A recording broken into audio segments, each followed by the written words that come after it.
السلام علیکم۔ آج کی ویڈیو میں حضرت موسیٰ علیہ السلام اور فرعون کا مختصر سا تعارف بیان کروں گا۔ حضرت موسیٰ علیہ السلام اللہ تعالیٰ کے ایک جلیل القدر نبی اور رسول ہوئے ہیں، جنہیں اللہ تعالیٰ نے فرعون کے وقت میں نبوت سے سرفراز کیا تھا، نبوت کے لیے چنا تھا۔ حضرت موسیٰ علیہ السلام کا تعلق بنی اسرائیل سے تھا۔ یہ بنی اسرائیل کیا ہے؟ بنی مینس ہوتا ہے اولاد، اور اسرائیل یعنی کہ اسرائیل کی اولاد۔ یہ اسرائیل کون تھے؟ حضرت ابراہیم علیہ السلام کو اللہ تعالیٰ نے بڑھاپے میں 2 اولادیں دی، حضرت اسماعیل علیہ السلام اور حضرت اسحاق علیہ السلام۔ حضرت اسحاق علیہ السلام کی اولاد، ان کے بیٹے حضرت یعقوب علیہ السلام ہوئے۔ حضرت یعقوب علیہ السلام کا لقب اسرائیل تھا، اور انہی کے اولادوں میں سے جو بھی ہوئے ان کو بنی اسرائیل کہا گیا۔ ان کی اولاد میں بہت مشہور پیغمبر اور رسول گزرے ہیں، جن میں کچھ مشہور نام حضرت داؤد علیہ السلام ہیں، حضرت سلیمان علیہ السلام ہیں، جنہیں دنیا دا لیجنڈری کنگ سولومن کے نام سے بھی جانتی ہے۔ انہی میں حضرت موسیٰ علیہ السلام ہوئے، انہی میں حضرت عیسیٰ علیہ السلام ہوئے۔ تو حضرت موسیٰ علیہ السلام کو اللہ تعالیٰ نے فرعون کے وقت میں نبوت سے سرفراز کیا، نبوت کے لیے چنا۔ اور فرعون کے بارے میں آپ لوگ جیسا پڑھے ہوں گے، میسوپوٹامیہ کی تہذیب، میسوپوٹامیہ کی سبھیتا کے بارے میں آپ لوگوں نے پڑھا ہوگا۔ وہاں کے بادشاہ کو فرعون کہا جاتا تھا۔ انہی فرعونوں میں سے ایک فرعون وہ تھا جس کے وقت میں حضرت موسیٰ علیہ السلام رسول بنا کر بھیجے گئے۔ اللہ تعالیٰ نے حضرت موسیٰ علیہ السلام کو رسول بنا کر بھیجا، اور فرعون کو سمجھانے کے لیے اللہ تعالیٰ نے بھیجا۔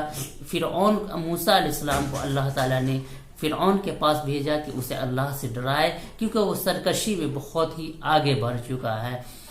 تو موسیٰ علیہ السلام اللہ تعالیٰ سے گزارش کیے کہ میں اکیلا شاید نہیں کر پاؤں، میرے زبان میں تکنیت ہے، مطلب ان کی توتراہٹ جیسی آواز تھی۔ تو انہوں نے کہا، اللہ تعالیٰ سے دعا کیا کہ میرے بھائی ہارون کو میرا ہمنوا بنا دیجئے۔ تو اللہ تعالیٰ نے انہیں بھی نبوت سے سرفراز کیا، اور یہ دونوں بھائی حضرت موسیٰ علیہ السلام اور حضرت ہارون علیہ السلام فرعون کے پاس گئے اللہ کا پیغام لے کر کے، اللہ سے ڈرانے کے لیے، انہیں سمجھانے کے لیے کہ اللہ کی عبادت کرو، اللہ سے ڈرو۔ تو اس نے پہلے تو موسیٰ علیہ السلام کو یاد دلایا کہ کیا تمہیں ہم نے نہیں پالا، تم نے ہمارے ساتھ غداری نہیں کی۔ چونکہ موسیٰ جب ایک نجومی نے فرعون کو یہ کہا تھا کہ آپ کے بنی اسرائیل میں، اسرائیل کی اولاد میں ایک بچہ ایسا ہوگا جو آپ کی حکومت کو ختم کر دے گا، اس کے بعد سے فرعون نے حکم دیا تھا کہ بنی اسرائیل میں، اسرائیل کی خاندان میں، اسرائیل کی اولادوں میں جو کوئی لڑکا پیدا ہوگا اسے آپ اپنی فوجوں کو حکم دیا تھا کہ اسے قتل کر دیا جائے۔ اس لیے بنی اسرائیل میں جو بھی بچہ پیدا ہوتا تھا لڑکا، تو اسے قتل کر دیا جاتا تھا، اور لڑکیوں کو غلام بنا لیا جاتا تھا، وہ لڑکیوں کو یوں ہی چھوڑ دیا جاتا تھا۔ جب حضرت موسیٰ علیہ السلام کی ولادت ہوئی تو اللہ تعالیٰ کے حکم سے ان کی ماں نے انہیں دریائے نیل کے یا فرعون کے قریب سے، فرعون کے گھر کے پاس سے جو ندی بہتی تھی، اس میں آپ علیہ السلام کو ان کی ماں نے ایک ٹوکری میں ڈال دیا، اور وہ ٹوکری جاتے جاتے فرعون کے محل کے پاس پہنچ گئی۔ جب فرعون کے سپاہیوں نے دیکھا، فرعون نے دیکھا، تو اس بچے کو گھر لایا گیا، اور فرعون نے شک ظاہر کیا کہ ہو سکتا ہے یہ اسرائیلی بچہ ہو، اسے قتل کر دیا جائے، لیکن ان کی بیوی نے کہا کہ نہیں، یہ بچہ کیا جانتا ہے، ہم اسے پالیں گے، اسے ہم اپنا بیٹا بھی بنا سکتے ہیں۔ اور اس طرح سے فرعون کے محل میں ہی آپ علیہ الصلوۃ والسلام کی پرورش ہوئی، اس لیے فرعون نے حضرت موسیٰ علیہ الصلوۃ والسلام کو اپنے احسان یاد دلائے۔ تو اس کے بعد موسیٰ علیہ السلام سے مکالمہ ہوا، تو پھر موسیٰ علیہ السلام کو کہا کہ ہم کوئی کچھ دکھاؤ جس سے ہم مان لیں کہ ہاں اللہ نے تمہیں نبوت دیا ہے۔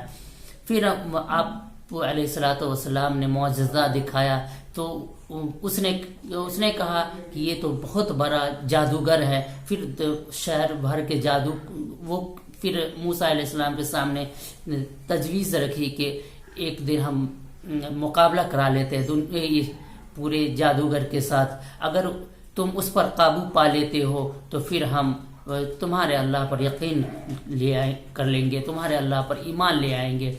پھر سارے جادوگر کو، جو بڑے بڑے جادوگر تھے شہر کے، اس کو بلایا گیا اور پھر مقابلہ ہوا۔ ان جادوگروں نے رسی پھینکی تو اس رسی سے بڑے بڑے سانپ بن گئے اور وہ سب لہرانے لگے۔ اور پھر اللہ تعالیٰ کے حکم سے موسیٰ علیہ السلام نے لاٹھی پھینکا جو ان کا عصا تھا، تو وہ اتنا بڑا سانپ بن گیا کہ وہ سارے سانپوں کو نگل لیا۔ یہ دیکھ کر کے سارے جادوگر سجدے میں گر گئے اور سب جادوگر نے کہا کہ میں موسیٰ کے اللہ پر ایمان لاتا ہوں۔ لیکن یہ کھلا معجزہ دیکھ کر کے بھی، اللہ کی کھلی نشانی دیکھ کر کے بھی فرعون ایمان نہیں لایا، اور ان جو جادوگر تھے ان سب کو قتل کر دیا گیا۔ تو ان لوگوں کو کہا کہ تم کس کی اجازت سے تم نے یہ اللہ پر ایمان لے آئے، تم سب ملے ہوئے تھے۔ اس طرح سے ان سب کو قتل کر دیا گیا۔ اور بہت زیادہ جب موسیٰ علیہ السلام پہ، ان کے اولادوں پر فرعونیوں کا ظلم بڑھ گیا، تو موسیٰ علیہ السلام اپنی قوم کو لے کر کے دوسرے شہر میں نکل جانا چاہا، اور انہوں نے صبح کے وقت، رات کی تنہائی میں صبح کے وقت وہ شہر کو چھوڑ کر کے جانے لگے، تو پیچھا فرعون کی فوجوں نے ان کا پیچھا کیا، اور بیچ میں دریائے قلزم کا واقعہ ویسے قرآن پاک میں آیا ہے، اور مصر میں، جسے میسوپوٹامیہ کہتے تھے، آج کا مصر، وہاں دریائے نیل بہتی ہے، اس لیے دریائے نیل ہی کہا جاتا ہے۔ عام طور پہ تذکرہ دریائے نیل کا ہی آتا ہے، لیکن قرآن پاک میں دریائے قلزم کر کے ہے۔ تو وہاں موسیٰ علیہ السلام دریائے نیل کے پاس پہنچے، تو وہاں پانی کو دیکھ کر کے ٹھٹک گئے، اس ندی کو دیکھ کر کے اب کیسے ہوگا، اور پیچھے فرعون کی فوج اور فرعون پیچھا کر رہا تھا۔ تو اللہ تعالیٰ کے حکم سے اس ندی پر آپ نے اپنے لاٹھی کو، اپنے عصا کو مارا، تو وہاں راستے بن گئے، اور ایک چورے سے راستے بن گئے، اس سے پاس کر کے موسیٰ علیہ السلام دوسری طرف چلے گئے۔ فرعونیوں نے دیکھا کہ فرعون اور فرعون کی لشکروں نے دیکھا کہ موسیٰ اس ندی کو پار کر چکے ہیں، یہاں سے راستہ بن گیا ہے، تو وہ سب بھی اسے پار کرنے لگا۔ جب نیل ندی کے بیچ میں جب پہنچا تو اللہ تعالی نے اسے پھر سے برابر کر دیا، اور اس طرح سے فرعون اسی ندی میں، اسی دریا میں غرق ہو گیا، اور اس طرح سے فرعونیوں کا انجام،